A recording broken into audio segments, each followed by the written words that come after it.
Outdoor aquaponics, man. It's the stuff it's got to be able to put up with.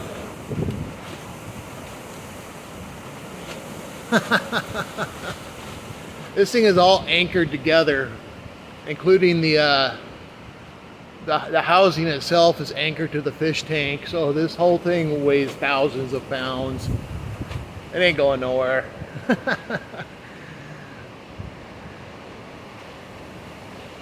But it's kind of designed designed for this kind of thing. Yeah, it's real windy. We're getting gusts up to 60 miles an hour tonight.